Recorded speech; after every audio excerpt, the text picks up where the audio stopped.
Hello साथीहरू नमस्ते। आज चाहिँ म बुढा नीलकण्ठ मन्दिर अगाडिको इस्कन टेम्पलमा जाँदैछु, जुन चाहिँ बुढा नीलकण्ठ मन्दिरबाट अलिकति मात्रै माथि जानुपर्छ।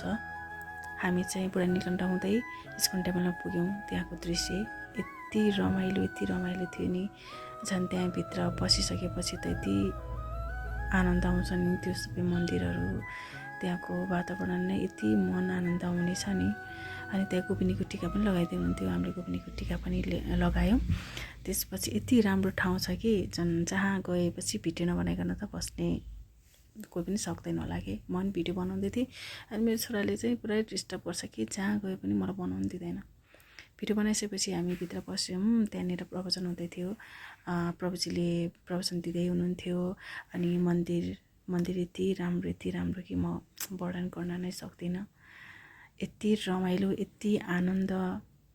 मन्दिर जाँदाखेरि कति आनन्द हुन्छ त्यो त तपाईँहरूलाई पनि थाहा छ नि, होइन? अनि त्यहाँनिर अब प्रवचन सकिसकेपछि चाहिँ भजन भएको थियो, भजन कीर्तन थियो, अनि डान्सहरू गरिरहनु भएको थियो। मलाई चाहिँ धेरै मान्छेहरूको अगाडि नाच्नलाई लाज लाग्छ, त्यही भएर म चाहिँ डान्स गरिनँ। मेरो बहिनी र मेरो छोरा चाहिँ एकदमै उफ्री नाचिरहेको थियो उनीहरू।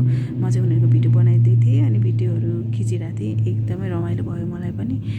यो चाहिँ मेरो आज शनिबारको दिन थियो। एकदमै धेरै भिड थियो। शनिबार धेरै मान्छेहरू आउनुहुँदो रहेछ, त्यही भएर पनि होला एकदम रमाइलो थियो। त्यो सकेपछि हामी फर्क्यौँ। अनि त्यहाँ बाहिर पसलमा चाहिँ एकदम मिठो लस्सी पाउँदो रहेछ। मेरो छोराले जुङ्गा बनाएको छ। अनि यो चाहिँ मेरो फोटोहरू है त्यहाँको। तपाईँहरू पनि जाने होला। धन्यवाद। By by.